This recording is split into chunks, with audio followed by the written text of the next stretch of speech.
Okay, so let me check my viewers are started or not. बंद ही नहीं किए थे तो स्टार्ट ही होने चाहिए. Let's see. Okay, I'll start. Fine. Next. Okay, अभी हमें देखना है ट्रबल शूटिंग पार्ट और कुछ play books.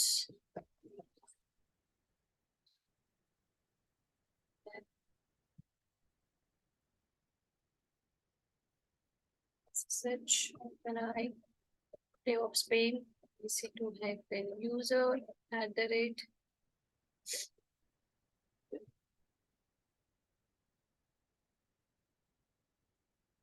test, enter.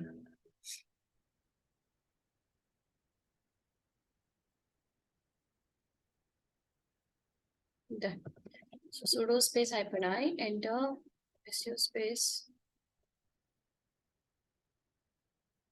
hyphen space reverse. PD project 1, enter. This is the content. Okay. Sorry. तो आज के सेशन में हमें देखना है ट्रबल शूटिंग पार्ट. तो ट्रबल शूटिंग में बेसिकली हमें क्या देखना है. अगर हमारे पास कोई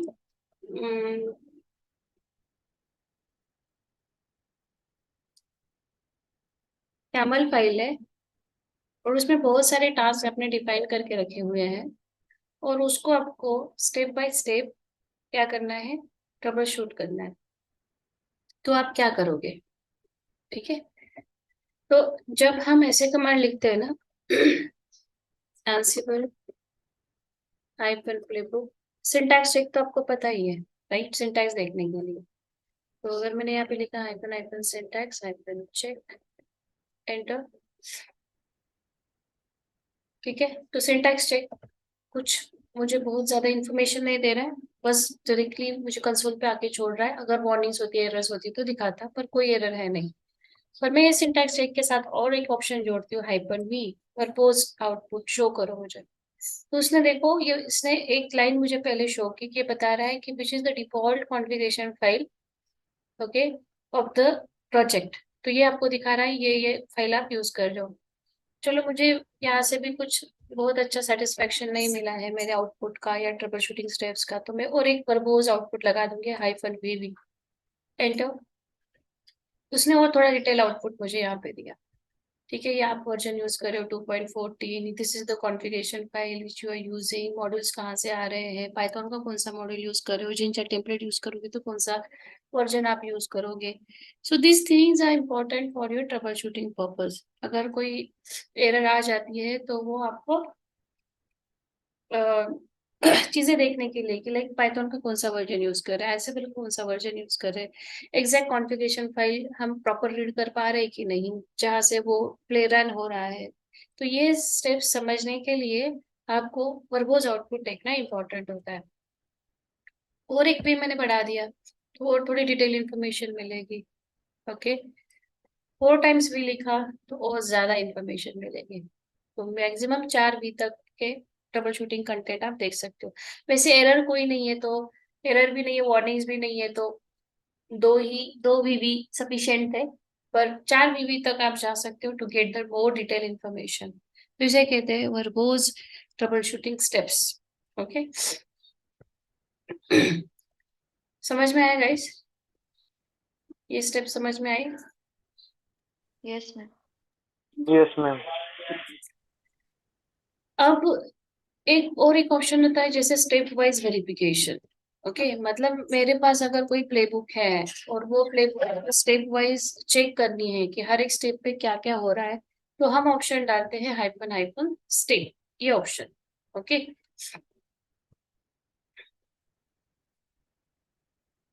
जैसे hyphen hyphen step, step by step execution करो टास्क. देखो ये अभी मुझे क्या करेगा, जब मैंने स्टेप बोला तो हर टास्क रन करने के लिए मुझे वो एक्नॉलेजमेंट पूछेगा कि भाई सच में करना है, do you want to perform this task, yes no और कंटिन्यू. ओके. अगर मैंने बोला हाँ यस इसे परफॉर्म करना है, तो ये गया आगे। अब ये बोल रहा है कि आगे जाना है। एक टास्क कंप्लीट करके इसने गैदरिंग पैक्स किया। वापस ये मुझे पूछ रहा है, do you want to continue? मैंने अभी इस बार बोला सी, यस कंटिन्यू। ठीक है, कंप्लीट कर दिया। तो डिफरेंस पता क्या चला कि स्टेप वाइज एग्जीक्यूशन में नॉर्मली क्या आता है, जब आप प्लेबुक रन करते हो तो वो टॉप टू बॉटम सब कुछ एग्जीक्यूट करके खत्म करता है। अगर बीच में एरर आई तो वहां पे वो रोक देगा, आगे एग्जीक्यूट नहीं होगा, जस्ट लाइक पाइथन। ओके, पर हमें क्या चाहिए कि स्टेप वाइज एग्जीक्यूशन चाहिए, एक एक स्टेप का आउटपुट हमें देखना है। ओके, क्या हो रहा है। या अगर मानो कि पूरे प्लेबुक में मुझे लग रहा है कि कोई पर्टिकुलर स्टेप एरर कर सकती है, मुझे उसे स्किप करना है। ओके, तो आप उसे नो कर सकते हो और आगे बढ़ सकते हो। That is also possible. Okay, तो इस तरह से आप कंटिन्यू आप कर सकते हो आपका प्ले। अगर आप बोलोगे, अब दोनों में ऑप्शन क्या था, नो बोला तो वो एग्जीक्यूट होता ही नहीं टास्क, यस बोला होता तो वो क्या करेगा, उतना टास्क एग्जीक्यूट करके आगे के टास्क के लिए वापस एक्नोलेजमेंट पूछेगा। अगर आप सी कर दोगे तो इसके आगे के सारे टास्क के लिए वो कोई एक्नोलेजमेंट नहीं पूछेगा और सबको कंटिन्यू एग्जीक्यूट कर देगा। तो हाइफन हाइफन स्टेप ऑप्शन से आप क्या करते हो, हर चीज हर टास्क का क्वेश्चनिंग वो आपको पूछेगा अल्टिल अनलेस जब तक आप उसको प्रॉपरली आंसर नहीं करते। मतलब एग्जीक्यूट करना है नहीं करना है। अगर मैंने इसको कहा यस, फिर मैंने दूसरा जो है क्रिएट डायरेक्टरी को कहा नो, राइट, तो इसने डायरेक्टरी नहीं बनाई, मतलब उसने वो टास्क एग्जीक्यूट किया ही नहीं। ओके, फिर वो थर्ड टास्क के लिए आ गया क्रिएट अ फाइल। देखो ये क्रिएट अ डायरेक्टरी वो कहा था, उसने नहीं बनाई, छोड़ दिया वो टास्क को। फिर वो पूछ रहा है क्रिएट अ फाइल, मैंने बोला कि हाँ चलो फाइल क्रिएट करो। फिर वो बोल रहा है आपको कंटेंट कॉपी करने हैं क्या? मैंने बोला नहीं करने हैं मुझे कॉपी कंटेंट। नेक्स्ट, अब वो बोल रहा है कि फाइल को लिंक करना है क्या? मैंने बोला सी, मतलब इसके आगे सब कुछ कंटिन्यू करो, मुझे पूछो मत। तो उसने आगे कुछ नहीं पूछा। So this way you can execute your step wise task, step wise execution. Okay, तो ये भी काफी बार जब अगर हम फंस जाते हैं, कोई प्ले लिखते वक्त कोई एरर थ्रो कर रहा है कंटिन्यू, तो ये step wise execution trouble shooting के लिए काफी इंपॉर्टेंट रोल प्ले करता है।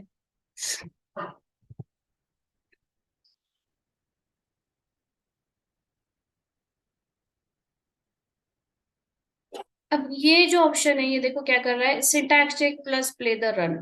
नॉर्मली हम हाइपन हाइपन सिंटैक्स चेक से क्या करते हैं, सिर्फ सिंटैक्स ही चेक होता है, राइट, प्ले नहीं रन होता। पर अगर आप हाइपन हाइपन चेक लिख देते हो तो सिंटैक्स भी चेक करेगा, at the same time play को रन भी करेगा। ओके, इंटरनेट नहीं है हमारे पास।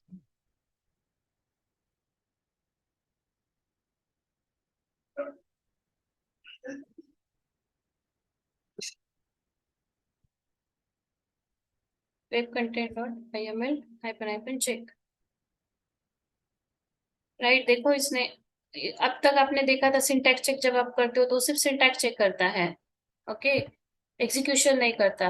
बट जब मैंने हाइपन हाइपन चेक लिखा तो उसने सिंटैक्स भी चेक किया, एट द सेम टाइम आपके प्लेबुक का एग्जीक्यूशन भी किया, जितने भी टास्क आपने यहाँ पे डिफाइन किए थे। Okay, so going ahead,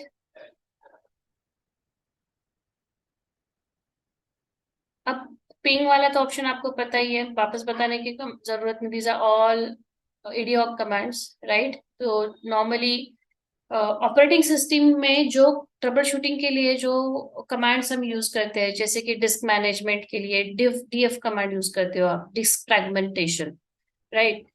then ping command आप यूज करते हो नेटवर्क कनेक्टिविटी चेक करने के लिए, नेक्स्ट मशीन की नेटवर्क कनेक्टिविटी चेक करने के लिए। फ्री हाइपर एम यूज करते हो रैम यूटिलाइजेशन देखने के लिए, फिजिकल रैम वर्चुअल रैम का यूटिलाइजेशन देखने के लिए, राइट। तो these are some of the trouble shooting ad hoc commands, ये हमें हमेशा ही पता होनी चाहिए। तो नॉर्मली ये बहुत बार हमने किया है, हर प्ले के अंदर, हर टास्क के अंदर टेस्टिंग पर्पस के लिए हम हमेशा ही एडहॉक कमांड यूज करके भी देखते थे। अब ये चीजें आपको काफी नोन है, तो वापस इसका डिस्कशन हम नहीं करते। तो अगर आप चाहते हो टॉप कमांड, है ना। तो जो भी लिनक्स की कमांड है आप आर्ग्यूमेंट में पास कर दो, है वो तो क्या रहा है, यहाँ पे कमांड मॉड्यूल ही तो यूज कर रहे हैं। पर जहां पे भी आपको लगा कि ये स्पेसिफिक एप्लीकेशन का या ये स्पेसिफिक सर्विस का ट्रबल शूटिंग आपको करना है, बस वो एज अ आर्ग्यूमेंट आप उसे पास कर दो। तो नॉर्मली बस लिनक्स स्ट्रांग होगा तो ऑब्वियसली एंसिबल अपने आप ही आपका अच्छा हो ही जाएगा, क्योंकि जैसे मैंने पहले भी कहा था डे वन पे और आज भी कह रही हूँ, लिनक्स बेस स्ट्रांग होगा तो आप एंसिबल में मास्टरी कर सकते हो। अदरवाइज समझ में ही नहीं आएगा कि आर्ग्यूमेंट क्या लिखना है। ओके, सिंटैक्स तो समझ में आ जाएगा, आप प्लेबुक लिखना स्टार्ट भी कर दोगे, पर आर्ग्यूमेंट क्या पास करना है, कौन सा मॉड्यूल एग्जैक्टली यूज करना है, तो ये नहीं समझ पाओगे। ओके, तो लिनक्स की अभी भी टाइम है तो प्रैक्टिस करो अच्छे से, तो एंसिबल और अच्छे से समझ में आएगा। तो ये नॉर्मली होती है बेसिक ट्रबल शूटिंग स्टेप्स। अब मैं आपको एक फाइल दिखा रही हूँ जो नॉर्मली क्या इसे हम कहेंगे कि ग्लोबल एग्जाम के लिए भी क्वेश्चंस आते हैं, और काफी अच्छे क्वेश्चंस आते हैं जो रियल एनवायरनमेंट में भी रिलेट करते हैं। रियल एनवायरनमेंट में कैसे काम किया जाता है, या रियल एनवायरनमेंट में कैसे प्लेबुक लिखी जाती होगी, वैसे ही सिनेरियो बेस्ड क्वेश्चनिंग आपको ग्लोबल एग्जाम में भी की जाती है। तो उसी रिलेटेड कुछ क्वेश्चंस देख लेते हैं, और ये फाइल मैं आपको भी शेयर करने वाली हूँ, and all the playbooks which we saw in the previous sessions. तो नॉर्मली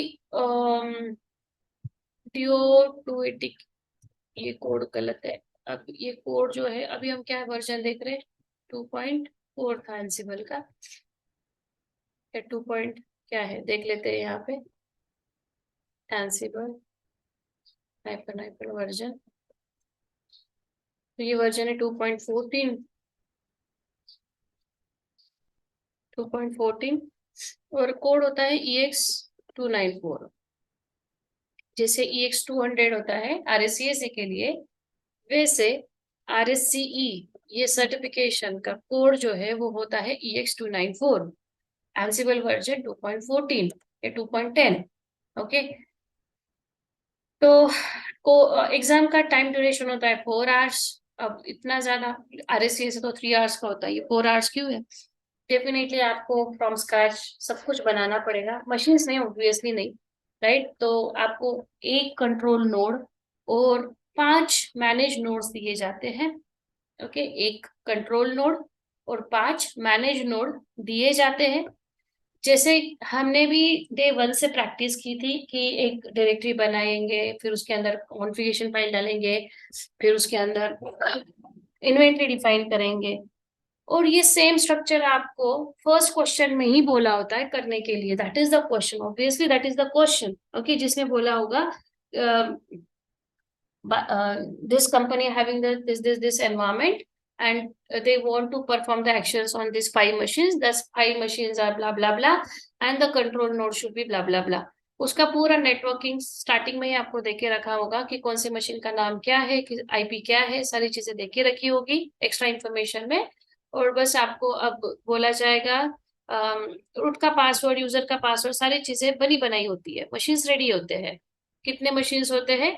एक कंट्रोल नोड और बाकी के 5 आपके मैनेज नोड। उनका होस्ट नेम, उनकी IP address information, everything is given. Root का password is given. Okay, Ansible का यूजर का नेम और पासवर्ड इज ऑल्सो गिवन। जो यूजर नेम आपको यूज करने बोलते हैं, जैसे हमने डेवऑप्स यूजर यूज किया था, एग्जाम में एंसिबल नाम का यूजर होगा।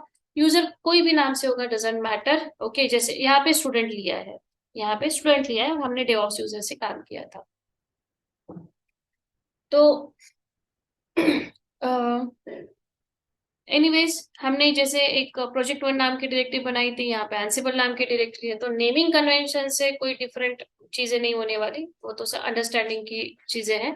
बट कोई भी यूजर, जैसे डेवऑप्स यूजर है तो डेवऑप्स नाम के यूजर के अंदर एक डायरेक्टरी बनेगी प्रोजेक्ट वन या एंसिबल। क्वेश्चन में गिवन होता है नाम वगैरह, तो नाम वैसे ही यूज करना है जो क्वेश्चन में मेंशन है, अपने मन से दिमाग से कुछ नहीं करना है extra.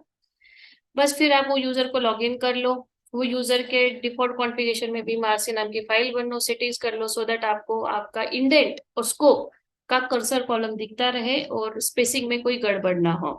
So this makes life so easy. Otherwise क्या होगा कि हर बार स्कोप गलत होता रहेगा, इंडेंट आपका खराब होता रहेगा अगर आपने ये चीजें मेंशन नहीं की। ओके, फिर जैसे मैंने कहा कि फर्स्ट क्वेश्चन से ही मतलब इन्वेंट्री बनाओ। फर्स्ट क्वेश्चन होगा कि ये डायरेक्टरी के अंदर जाओ और इन्वेंट्री का नाम होना चाहिए इन्वेंट्री, और इन्वेंट्री बना दो। तो वो बोलते हैं कि डेव ग्रुप में सर्वर ए डॉट लैप डॉट एग्जाम्पल होना चाहिए, सर्वर बी टेस्ट में होना चाहिए, सर्वर सी प्रॉड में होना चाहिए, सर्वर डी बैलेंसर में होना चाहिए, और वेब सर्वर के अंदर सारे लोग होने चाहिए, चिल्ड्रन।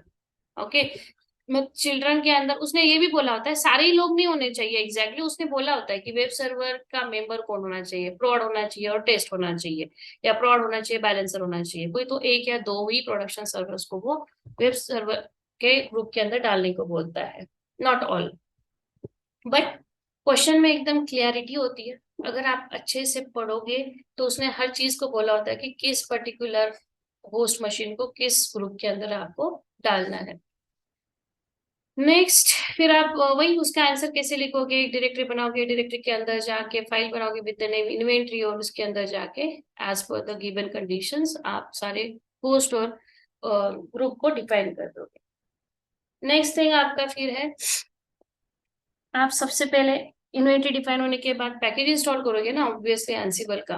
तो थोड़ा उल्टा पुल्टा है क्वेश्चन का सीक्वेंस, बट डजेंट मैटर। पहले कॉन्फ़िगरेशन फाइल और पैकेज इंस्टॉल करना पड़ता है और फिर इन्वेंट्री। तो वैसे भी कोई फर्क नहीं पड़ता, पहले इन्वेंट्री बना लो या पहले कॉन्फ़िगरेशन फाइल। ओके, क्योंकि अभी तक कोई एग्जीक्यूशन नहीं किया हमने, ना ही एडी हॉक कमांड्स का ना ही प्ले बुक्स का। तो डजेंट मैटर आप पहले प्ले बुक बनाते हो या पहले एंसिबल इन्वेंट्री बनाते हो। तो सेकेंड क्वेश्चन क्या है, install the Ansible package and create the Ansible dot CFG. अब इसके लिए भी कंडीशन देके रखी है, ठीक है, एंसिबल पैकेज इंस्टॉल करना is not a big deal. आपको रेपोजिटरी का हेडैक नहीं लेना है, repository already configured, everything is already configured. आपको सिर्फ क्या करना है, using the command yum space install space Ansible, बस एक कमांड सिंगल रन करनी है विद द sudo privileges, क्योंकि आपने अभी DevOps यूजर से लॉगिन किया है and you do not have direct command on the root command on the system. Okay, access नहीं होता बाय डिफॉल्ट, तो क्या करना पड़ता है, that just because sudo privileges हमें यूज करने फॉर नॉर्मल यूजर्स, तो हर कमांड के लिए sudo लिखना पड़ेगा जो कमांड रूट के प्रिविलेजेस रखती है। तो डन, पैकेज इंस्टॉल करने के बाद फिर आप कॉन्फ़िगरेशन फाइल बनाओगे, और कॉन्फ़िगरेशन फाइल में ये सारी चीजें जो हमने यूज की थी, हालांकि अभी मैंने यहाँ पे प्रिविलेज एस्केलेशन में सारी चीजें लिखी नहीं है, बट वो लिखनी है आपको, डॉट डॉट डॉट सारी चीजें। ओके, तो become underscore user is equal to day of become underscore user become underscore ask underscore pass is true। सो ये सारी चीजें आपको यहाँ पे लिखनी है, ठीक है। नेक्स्ट, कंफर्म करना है आप कौन से यूजर से लॉगिन हो, सारे यूजर्स आपको मिल रहे हैं क्या नहीं। या तो वो मैंने टेस्टिंग के लिए बताई थी लिस्ट होस्ट वाली कमांड, वो भी आप करके देख सकते हो, या तो आईडी कमांड रन करके देख सकते हो कि सारी चीजें ढंग से हुई है कि नहीं, इन्वेंट्री कॉन्फ़िगर हुई है कि नहीं। डन, तो ये पार्ट छोड़ दो, इसकी जरूरत नहीं है। ओके, थर्ड क्वेश्चन आपका होता है, अब वो बोल रहा है कि एक स्क्रिप्ट बनाओ, स्क्रिप्ट के अंदर जाके आप रिपोजिटरी बना दो और उसे एग्जीक्यूट करो थ्रू द प्लेबुक। अब इजी है, बस जो एडी हॉक कमांड हम डायरेक्ट होस्ट मशीन पे रन करते थे उसे आपको स्क्रिप्ट के अंदर डाल देनी है, सिंपल सी बात है, कोई रॉकेट साइंस है नहीं।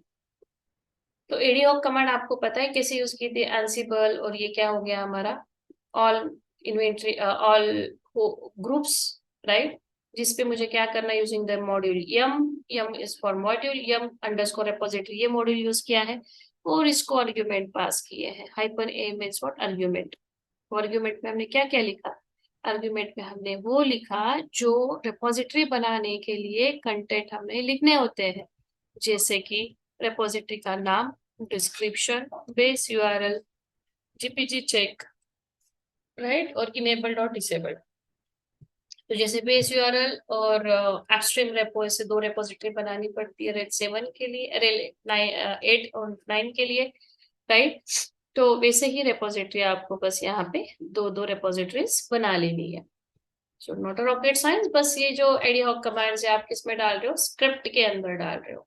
ओके, स्क्रिप्ट से कोई भी स्क्रिप्ट मतलब नाम दे के रखा होगा, बस वो नाम से स्क्रिप्ट ओपन करो, बिन बैश लिखो, क्योंकि कोई भी स्क्रिप्टिंग का स्टार्टिंग लाइन ये लिखते हैं हम, hash estimated mark bin bash, आगे लिख दो अपनी पूरी एडीहॉक कमांड एंसिबल की, उसे सेव करो, 755 एग्जीक्यूशन दे दो उसे, all are executable and run कर दो, done.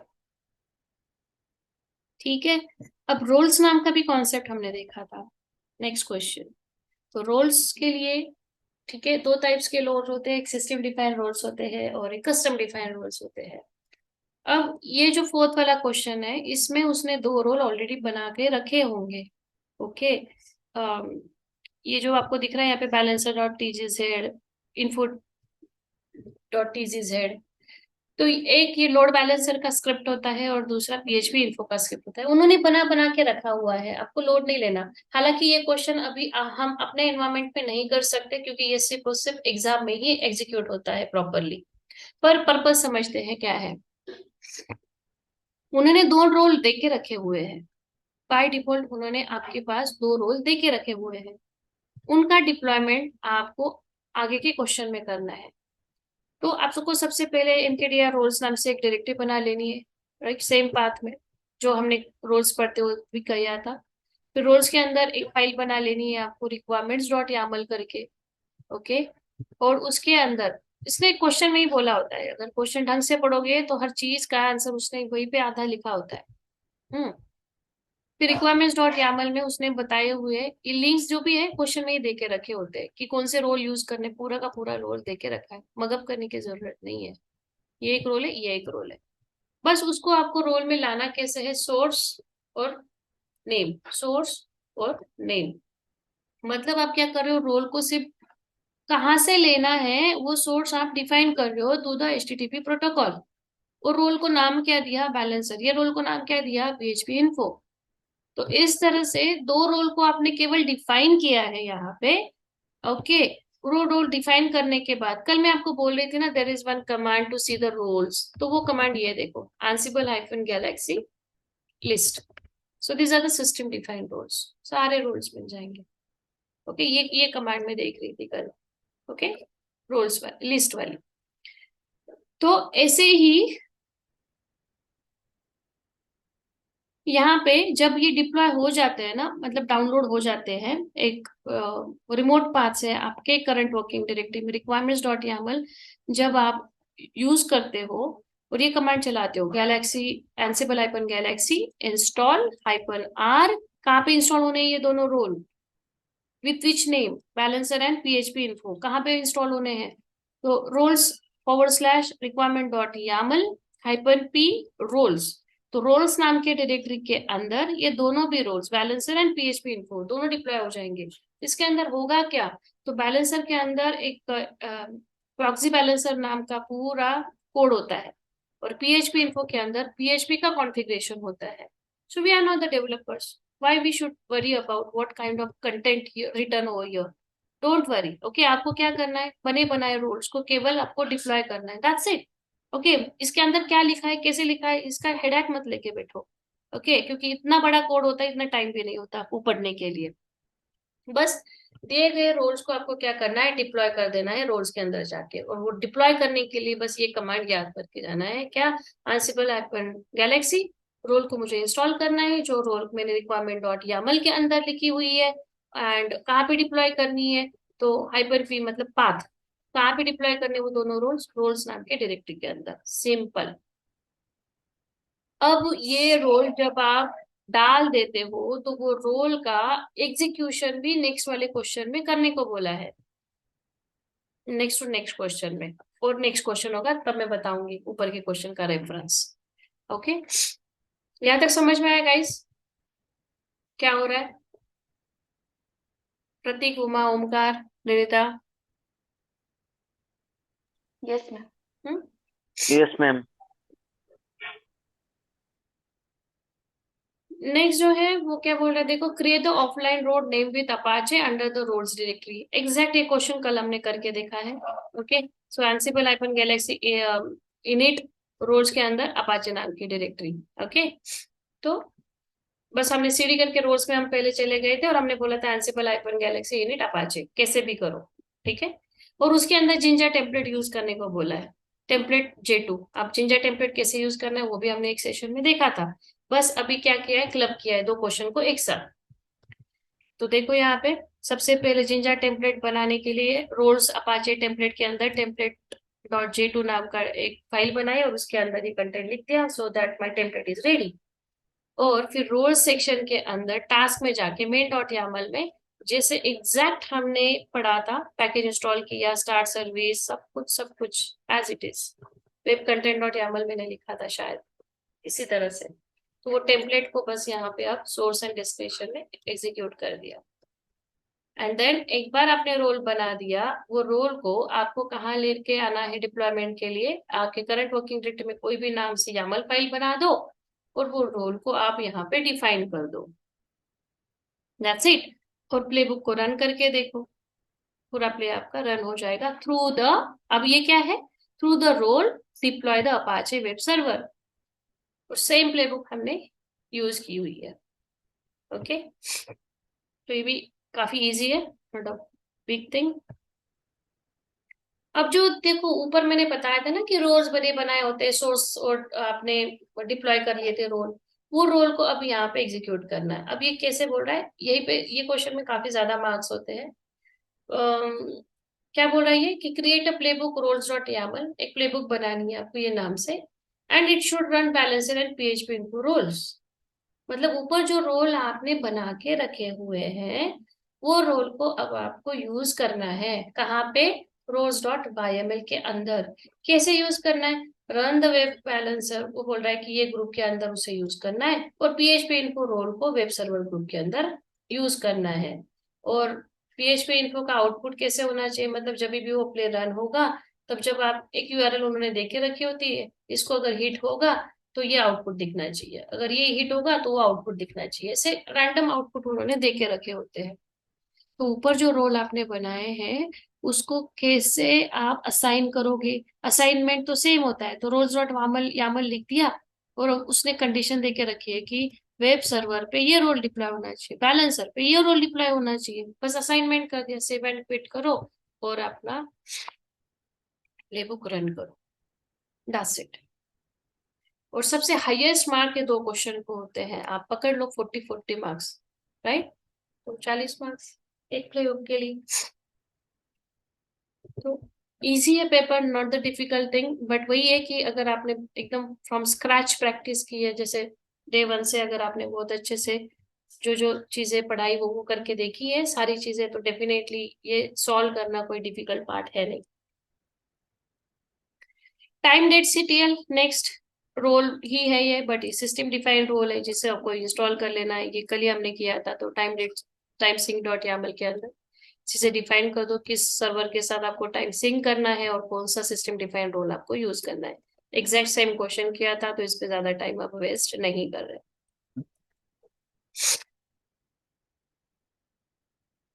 Okay, install the packages in multiple groups, ये भी कई बार हमने किया हुआ है, राइट, विद कंडीशंस भी यूज करके देखा है। ये एग्जैक्ट प्ले भी हमने रन करके देखा है पैकेजेस डॉट यामल का, डिफरेंट डिफरेंट मशीन में एक ग्रुप इंस्टॉल होना चाहिए या कोई सिंगल पैकेज या डबल पैकेज इंस्टॉल होना चाहिए, ये सारा एग्जैक्ट हमने करके देखा है। Again not wasting the time, going ahead. Web content dot YAML ये भी हमने करके देखा है, राइट। बस इसमें हमने लिंक करके देखा था, इंस्टेड ऑफ क्रिएटिंग //www.html के अंदर index.html हमने कस्टम डायरेक्टरी बना ली थी। ये कस्टम डायरेक्टरी के अंदर कॉन्टेक्स्ट सेट कर दिया था, फिर उसको लिंक बना के हमने अपना डिप्लॉयमेंट एग्जीक्यूट किया था। तो ये भी प्ले हमने एज इट इज एग्जैक्ट लिया है। तो गाइस बेसिकली जो मैंने आपको PDF सेट की है एंसिबल की, रेड हैट का, हर चैप्टर का एक कंटेंट ये एग्जाम सेशन भी कवर करता है। ओके, तो दैट्स द रीजन मैं हमेशा आपको बोल रही हूँ कि अगर डे 1 से आपने अच्छी प्रैक्टिस की है तो ये इमीडिएटली आप सॉल्व कर सकते हो अंडरस्टैंडिंग के साथ, क्योंकि हर एक चीज मैंने भी कवर की है। ठीक है, तो ये कुछ चीजें हैं जैसे कि हार्डवेयर रिपोर्ट निकालना है मुझे मेरे मशीन में अभी फिलहाल कि मेरे मशीन का होस्ट नेम क्या है, मेमोरी क्या है, क्या बायस है मेरा, क्या सीपीयू है, कितने हार्ड डिस्क मेरे मशीन में है अभी फिलहाल। तो एज ऑफ नाउ हम क्लाउड एनवायरनमेंट में काम कर रहे हैं, तो क्लाउड एनवायरनमेंट में ये चीजें लेने के लिए थोड़ी एरर्स आती है, जैसे वीडीए वीडीबी नहीं होती, वहां पे कुछ नेमिंग कन्वेंशंस अलग ही होते हैं। बट अगर आपके पास वर्चुअल मशीन है तो ये प्लेबुक ट्राई करना बड़े आराम से हो जाती है। ओके, अगर नहीं हुई तो मुझे एरर पेस्ट कर देना, I will help you out. Okay, but ये क्लाउड एनवायरनमेंट में मत ट्राई करो। ये इसे कहाँ ट्राई करो आप, वर्चुअल मशीन में अगर आपके पास वीएम है। ओके, तो वहां पे सिर्फ VM space install space Ansible एक पैकेज इंस्टॉल कर दो। जो भी क्लाउड एनवायरनमेंट में हमने प्रैक्टिस की है, तो वो प्रैक्टिस आप बस आपके लैपटॉप में दो मशीन बना लो। अगर आपके पास पांच पांच मशीन बनाने की क्षमता नहीं होगी सीपीयू की या लैपटॉप की, कोई बात नहीं, आप एटलीस्ट दो मशीन बना दो, एक मैनेज नोड एक control node. Settings remain same, जो क्लाउड एनवायरनमेंट में किए थे आप बस बेस मशीन में कर रहे हो। तो that set of will work exact as similar as your exam scenario. Okay, तो बेस मशीन पे भी दो मशीन बना लिए तो वो एग्जैक्ट आप जो ग्लोबल एग्जाम का सिनेरियो होता है वैसे काम करेगा। तो क्लाउड एनवायरनमेंट में काफी चीजें वर्क नहीं होगी, जैसे कि वीडीए की डिस्क साइज निकालना, वीडीपी की डिस्क साइज निकालना, जस्ट बिकॉज नेमिंग कन्वेंशंस काफी डिफरेंट होते हैं क्लाउड एनवायरनमेंट में, तो ये वर्क नहीं करेगा। सो दैट्स द रीजन मैं बोल रही हूँ आप ये से ट्राई कर लेना अपने मशीन में। तो यहाँ पे कुछ ऑप्शंस यूज किए हैं, जैसे get URL, URL destination. Okay guys, अगर आपको लगता है कि ये आपको करके ही देखना है तो if possible just come down to the centre, I will show you कि इसे कैसे यूज करना है ऑन माई लैपटॉप। ओके, अगर आप नहीं कर पाए तो definitely I will help you out. या तो हम एक सेशन और ले लेंगे, मैं मेरे ही मशीन में दो मशीन्स बना लूंगी and that time I will show you, not a big deal, but try it first. अगर नहीं होता है तो I will definitely help you out, और एक हम सेशन लेंगे ये चीजें करने के लिए। तो ये बेसिकली करना क्या वाला है कि आपके पास एक हार्डवेयर रिपोर्ट बना के दे देगा in the form of text format, right, hardware report dot TXT. अब मेरे पास चार मशीन है या पांच मशीन है, हर मशीन पे जा जाके वो क्या करेगा, तो उसकी मेमोरी चेक करेगा, बायस चेक करेगा, सीपीयू चेक करेगा, हार्ड डिस्क की साइज चेक करेगा, और सारी इंफॉर्मेशन कलेक्ट करेगा। ओके, कौन से फॉर्मेट में, ऐसा वो रिपोर्ट देगा मुझे इस तरह से। कहाँ पे देगा, डेस्टिनेशन क्या होगा, हार्डवेयर रिपोर्ट डॉट टीएक्सटी। तो वो मुझे क्या क्या इन्फॉर्मेशन देगा, पहले मेरी टेक्स्ट फाइल खुलेगी, उसमें होगा हार्डवेयर रिपोर्ट नाम से ऐसा नाम, सबसे पहली लाइन। फिर उसके अंदर होगा कि मेमोरी कितनी आई है मशीन की, क्या बायस यूज कर रहा है, क्या सीपीयू यूज कर रहा है, डिस्क कितने यूज कर रहा है, उसकी साइज क्या है। दैट्स इट, ये कंटेंट मेरे वो रिपोर्ट के अंदर रहेंगे। ओके, दिखने के लिए काफी डिफिकल्ट और क्रिटिकल लग रही है जस्ट बिकॉज ऑफ दिस करली ब्रेसेस, बहुत सारे सिस्टम डिफाइंड वेरिएबल्स को यूज किया गया है। ओके एंड जब आप डिस्क यूज करते हो तो कुछ सिंटैक्स आपको सिंगल कोट में लिखना पड़ता है, साइज, वीडीएस, डिस्क का naming convention. That's the reason वो आपको थोड़ा डिफिकल्ट लग सकता है, but that it is not that much difficult. Okay, एक बार करके देखना, ठीक है। तो ये है replace the file slash ETC slash issue, ये एमओटीडी का अगर आपको याद होगा, instead of slash ETC issue मैंने एमओटीडी का सैंपल आपको दिखाया है। तो ये रजिस्ट्रेशन एक्सप्रेशन रिप्लेस ये ऑप्शन करने के बजाय मैंने एक एमओटीडी का आपको कॉन्सेप्ट बताया था, तो सिंपली आप उसे यूज कर लो। सिंपल कंडीशन है, कंडीशन क्या है कि जब भी कहाँ पे मुझे क्या कंटेंट डालना है, खूब इजी क्वेश्चन है ये। क्या बोल रहा है, कॉपी मॉडल भी आप सीधे सीधे इसके अंदर यूज कर सकते हो, कंटेंट और destination. Okay, instead of this registration expression and replace, ये चीजें थोड़ी क्रिटिकल हो जाती है, बट बड़ा सिंपल सा क्वेश्चन है। ये बोल रहा है क्या कि स्लैश ईटीसी स्लैश इशू के अंदर पहले से कुछ कंटेंट होंगे, वो कंटेंट ना रखते हुए डेवलपमेंट ग्रुप में जितने भी होस्ट होंगे उसमें आप नहीं, कहाँ पे क्या बोल रही है, हाँ डेव ग्रुप के अंदर, डेव ग्रुप के अंदर स्लैश ईटीसी स्लैश इशू ये फाइल के अंदर क्या कंटेंट होने चाहिए, तो development, simple copy module use करो, कंटेंट एंड डेस्टिनेशन, दो ऑप्शन डिफाइन करो। कंटेंट में क्या लिखोगे, डेवलपमेंट, डेस्टिनेशन में क्या लिखोगे, स्लैश एटीसी स्लैश इशू। हर एक ब्लॉक ऐसे मल्टीपल ब्लॉक्स बनने जाएंगे और बस कॉपी मॉड्यूल के एग्जैक्ट नीचे ये कंडीशन डाल दोगे। अब वेन के अंदर क्या लिखोगे, कंडीशन बोली है इसने, क्या बोली है कि डेव ग्रुप के अंदर ये रन होना चाहिए, तो आप लिख दोगे inventory underscore host name in groups dev, simple. तो ये इतना तामझाम करने की जरूरत नहीं है, ये कुछ करने की जरूरत नहीं है, सिंपल सा कॉपी मॉडल यूज करो इंस्टेड ऑफ रिप्लेस। और कॉपी में दो आएगी, content and destination, that's it, और वेन कंडीशन के साथ। तो ऐसे जो जो कंडीशन उसने बोली है वो आप यहाँ पे करते जाओगे, दो या तीन तीन कंडीशन बोली है उसने, तो एक के नीचे एक के नीचे एक टास्क लिखते जाओगे, that's it, simple. Okay, Jinja two template, इसने बस टेम्पलेटिंग में कुछ कंटेंट करने के लिए बोला है। ओके, ये स्लैश इटीसी स्लैश होस्ट में होस्ट नाम के फाइल के अंदर जो सिंटैक्स होता है उसको रखते हुए आपको और कुछ जितने भी मशीन है उनकी इंफॉर्मेशन फेच करके लानी है जिंजर टेम्पलेट के अंदर, तो उसका सिंटैक्स उसने कुछ इस तरह से दिया है। देखने के लिए अगेन ये थोड़ा डिफिकल्ट लगेगा, बट सिर्फ ये सिंटैक्स फॉलो याद रखना है, curly braces percentage sign, curly braces percentage sign, और यहाँ पे सारे यूज किए गए हैं, ये जो यूजेस है इसे हम कहते हैं system defined variables, facts. Okay, तो बस ये जिंजर टेम्पलेट एक बार आपने बना दिया तो उसको यूज करना है नॉर्मल प्लेबुक के अंदर, इस तरह से using the template option, source and destination, simple, source and destination.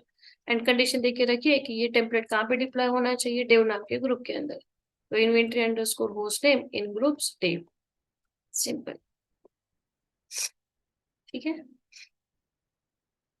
Next, vault का कॉन्सेप्ट हमने देखा था, तो वो बोल रहा है कि एक यामल फाइल बनाओ वर्ल्ड डॉट यामल नाम से, उसमें दो वेरिएबल को डिक्लेयर करो, PW underscore manager, PW underscore developer, उसकी वैल्यू ये डाल दो, ये क्वेश्चन में बोला होता है। ओके, ऐसे वैल्यू दे के रखी होती है, तो सिंपली एक फाइल बनानी है, उसके अंदर ये वेरिएबल का डिक्लेरेशन कर देना है। और फिर उसने बोला है कि ये जो फाइल है वो वॉल्ट फाइल होनी चाहिए which should be encrypted, right. और हमने देखा है कि कोई फाइल को हम कैसे वॉल्ट फाइल बनाते हैं, so that until and unless जब तक आप उसे पासवर्ड नहीं प्रोवाइड करते तब तक वो नहीं खुलेगी, राइट। और जो भी पासवर्ड होगा वो प्लेन टेक्स्ट में ना रखते हुए वो पासवर्ड आप स्टोर कर दो सीक्रेट डॉट टीएक्सटी नाम के फाइल के अंदर। ओके, तो सबसे पहले आपको एक फाइल बनानी है सीक्रेट डॉट टीएक्सटी, तो सीक्रेट डॉट टीएक्सटी का जो भी फाइल वॉल्ट फाइल होगी उसका पासवर्ड आपको यहाँ पे रख देना है, पासवर्ड वो भी देकर रखा होगा, जैसे देकर रखा होगा वैसे, मन से कोई नहीं डालना है, पे पासवर्ड डाल दो। और अब आप वो फाइल को वॉल्ट फाइल बनाओ, एंसिबल हाइफन वॉल्ट क्रिएट, कौन सी फाइल बनानी, वॉल्ट डॉट यामल, क्या ना उसका पासवर्ड कहाँ से आना चाहिए, उसका पासवर्ड आना चाहिए vault password file secret dot TXT से आना चाहिए।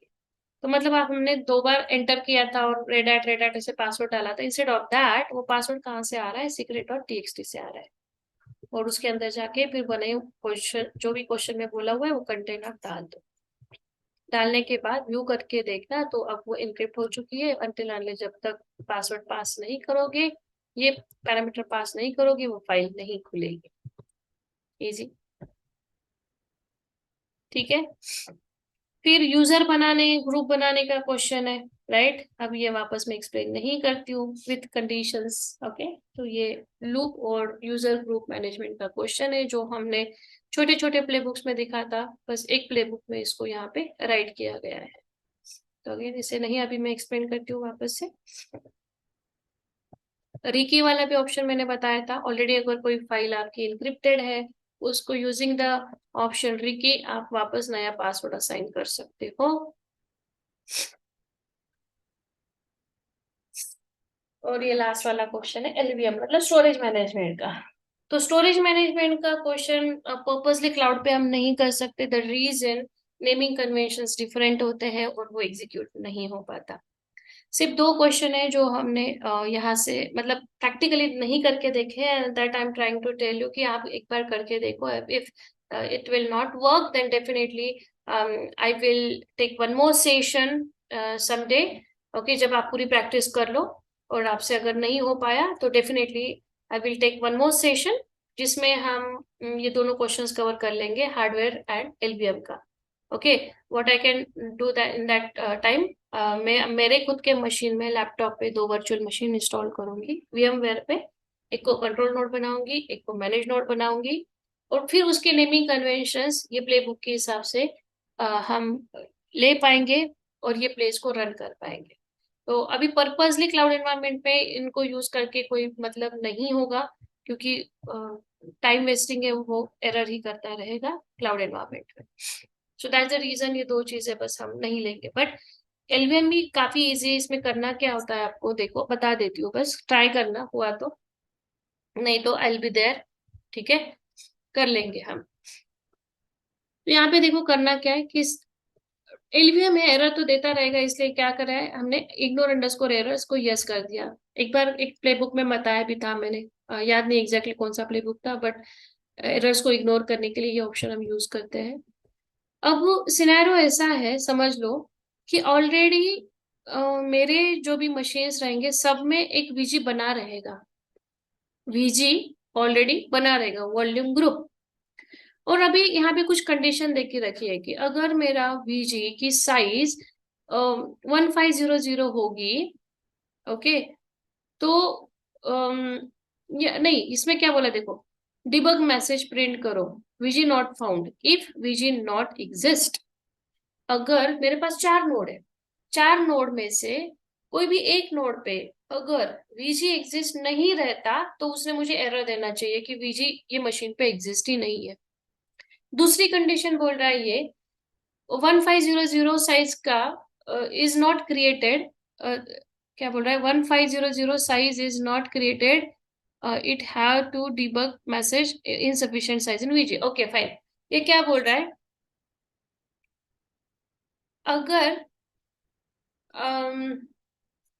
वो एक वॉल्यूम बनाने की कोशिश कर रहा है, कौन सा वॉल्यूम, लॉजिकल वॉल्यूम।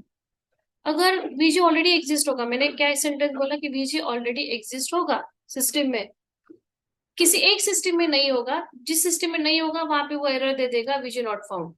और जहां पे भी वीजी मिला वहां पे वो 1500 MB का एक एलवीएम बनाएगा, लॉजिकल वॉल्यूम बनाएगा। और अगर मेरे वीजी की साइज ही कम होगी, मान लो कि सिर्फ 1 GB है वीजी की साइज, वॉल्यूम ग्रुप की साइज सिर्फ 1 GB है, और मैं ट्राई कर रही हूँ 1500 का एलवीएम बनाने की कोशिश कर रही हूँ, तो बनेगा क्या, नहीं बनेगा है ना।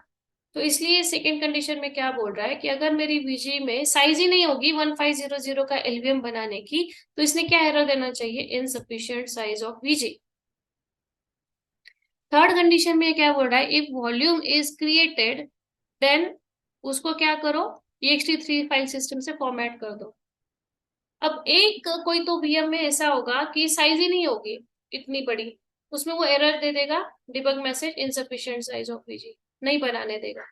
पर बाकी और हमारे पास तीन मशीन है जहां पे वीजी की साइज मोर देन 1 GB है, मतलब 2 GB के वीजी बने होते हैं ऑलरेडी, उसमें तीन मशीन पे तो एटलीस्ट मेरा एक वॉल्यूम बन गया एलवीएम नाम का, एलवीएम 1500 नाम से।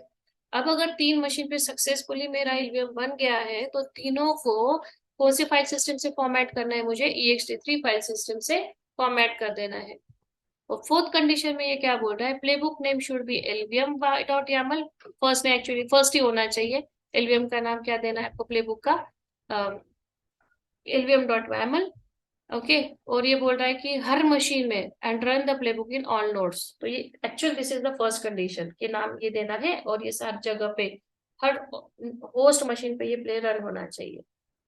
तो इस तरह से ये क्वेश्चन है कंडीशन स्पेस, मतलब debug when her condition her task में आपको डिबग व्हेन डालते रहना है। तो यहाँ पे किया क्या है देखा, शेल मॉड्यूल यूज किया। शेल में मैंने सबसे पहले चेक किया वीजी डिस्प्ले रिसर्च, रिसर्च नाम का कोई वीजी ऑलरेडी एग्जिस्ट है क्या। अब कंडीशन होने वाली क्या क्या, या तो एग्जिस्ट होगा नहीं तो नहीं होगा। अगर एग्जिस्ट होगा तो क्या होना चाहिए, अगर एग्जिस्ट नहीं होगा तो क्या होना चाहिए। So these are all the condition. तो मैंने क्या किया, रिसर्च विजी डिस्प्ले में अगर मिला तो क्या होना चाहिए, इसके लिए मैंने एक ऑप्शन को रजिस्टर किया, एक कीवर्ड को रजिस्टर किया जिसपे मैं कंपैरिजन कर पाऊँ। तो मैंने एक कीवर्ड लिया विजी इन्फो, जिसको मैं नेक्स्ट कंडीशंस के कंपैरिजन के लिए यूज करूंगी। तो इसमें मैंने क्या लिखा, debug message VG research is not found. मेरी पहली कंडीशन तो वही होने वाली है, क्या, अगर, कब, वेन कंडीशन डाल दी मैंने, विजी इन्फो इज फेल्ड। अगर विजी इन्फो ये मेरा फेल्ड हो गया तो डेफिनेटली क्या मैसेज दिखना चाहिए, VG research not found. Fine. Okay, कोई 4 नोड का कंपैरिजन होगा, जहां पे भी विजी इन्फो फेल्ड हो गया वहां पे मैसेज मिलेगा विजी रिसर्च नॉट फाउंड, पर वो कोई एक मशीन पे ऐसे मैसेज मिलेगा। बाकी मशीन पे क्या, बाकी मशीन पे वो क्या करेगा, एलवी क्रिएट करने की कोशिश करेगा एज पर द कंडीशन। क्या है कंडीशन, कंडीशन में हमें एल वॉल नाम का मॉडल यूज करना है स्टोरेज मैनेजमेंट के लिए। जब आप एलवी यूज करते हो, स्पेशल डिवाइसेस मैनेज करते हो, वहां पे एल वॉल नाम का एक मॉड्यूल होता है। उसके स्कोप में ये पैरामीटर होते हैं कि वीजी का नाम क्या है, कौन से एलवी क्रिएट करना है, कितने साइज का एलवी क्रिएट करना है, और कब करना है। सबसे important, what is the condition. Okay, so what is the condition, sorry, if my VG info is success. हमने भी लिखा था यहाँ पे ना, रजिस्टर करके रखा है, अगर मुझे वीजी डिस्प्ले मिला तो वो रजिस्टर होना चाहिए with the name VG info, and if VG info is success then create the volume. कितने साइज का, 1500 MB का, क्या नाम से क्रिएट करो, वेक्ट्रा नाम से इसे क्रिएट करो। परफेक्ट। ओके, तो ये होगी दूसरी कंडीशन। ठीक है, और उसको क्या नाम से रजिस्टर किया मैंने, अगर ये सक्सेसफुल रहा तो उसको VG2 नाम दे दिया मैंने। ओके, इसको क्या रजिस्टर कर दिया मैंने, अगर सक्सेस रहा तो VG2, फेल्ड रहा तो VG इन्फो। समझ लो, 2 कीवर्ड्स मैंने यहाँ पे रजिस्टर कर दिए for the further comparison. Next फिर मैं बोलूंगी, अगर मेरा VG2 फेल रहा, क्योंकि एक कंडीशन ऐसे भी हो सकती है कि मेरे VG में साइज ही नहीं है कि वो 1500 MB का पार्टीशन बनाए, तो इन दैट केस उसने मुझे एरर देना चाहिए, इनसफिशिएंट डिस्क स्पेस। और कब ये कंडीशन मैंने दी है, जब मेरा VG2 फेल होगा तब। Perfect, next condition. फिर वो दूसरा कंडीशन क्या देखेगा कि अगर सब कुछ सही रहा, VG मेरा सही है, एलवी का साइज अगर 800 MB बन गया, और फिर कब बनेगा ये, अगर VG2 इज फेल्ड। ओके, मतलब ये क्या कर रहा है, ये टाइम पे अभी वो क्या कर रहा है, 1500 का नहीं बना पाया तो इसने बोल दिया इनसफिशिएंट स्पेस। दूसरी बार इसने क्या बोल दिया, कर अगर मेरा VG2 की कंडीशन फेल्ड है, राइट, मतलब क्या, इनसफिशिएंट स्पेस नहीं है, मतलब क्या, मेरे पास अब सफिशिएंट स्पेस है, तो वो 800 MB का क्या बना देगा, वॉल्यूम बना देगा। तो अब मेरे पास 3 VM से जहां पे 800 MB के वॉल्यूम बन गए। वॉल्यूम बनने के बाद मुझे क्या करना है, using the file system module, वो तीनों भी डिवाइसेस को फॉर्मेट करना है with the file system ext3। File system format होने के बाद हम नॉर्मली क्या करते, कोई डिवाइस को माउंट कर देते, तो एक डायरेक्टरी बनाएंगे, डायरेक्टरी ऑलरेडी बनी होती है /test नाम से। तो वो डायरेक्टरी के अंदर using the ext file system वो माउंट पॉइंट को हम जाके माउंट कर देंगे। सो माउंट इज द मॉड्यूल, और उसके पैरामीटर से dev and fs tab. Okay, और उनके ये स्कोप, पाथ एंड स्टेट। फिर प्ले को रन कर लेंगे, बस इट। तो ये होगा क्या कि एक ही प्ले बुक में हम कंपैरिजन कंडीशंस यूज करते करते वॉल्यूम ग्रुप बना रहे हैं एट द सेम टाइम पांचों मशीन पे। वॉल्यूम ग्रुप ऑलरेडी बना हुआ है, वॉल्यूम ग्रुप के अंदर हम एलवी बना रहे हैं at the same time, file system दे रहे हैं at the same time, mounting कर रहे हैं at the same time, formatting कर रहे हैं at the same time. That's it. Clear, समझ में आया, करने के बाद और अच्छे से समझ में आएगा। पर just we are discussing this things, क्योंकि जब आप अब इसके प्रैक्टिकल्स करना स्टार्ट कर दोगे तो आपको एटलीस्ट एक आइडिया रहे कि एग्जैक्टली करना क्या है। और बस यही सारे क्वेश्चंस ग्लोबल एग्जाम में आते हैं। तो हार्डली है कितने क्वेश्चंस, ऑलमोस्ट बस 12 या 13 क्वेश्चंस, 16 क्वेश्चंस, 16 जो अभी हमने डिस्कस किए। और ये पूरे क्वेश्चंस जो हमने हर एक चीज का कंटेंट पढ़ा हुआ है उस पर डिपेंड है। तो अब बस करनी है आपको practice. Yes. Yes, ma'am. So that's it for today's session, and we end up with the Ansible batch. Okay, I'm declaring this thing. So बस प्रैक्टिस करते रहो, ये सारी चीजें हैं, ये फाइल भी जो है जो हमने अभी भी डिस्कस की, all the play books I will share on the group, just go through it once. पर प्रैक्टिस करो गाइस, डे 1 से देख रही हूँ मैं कि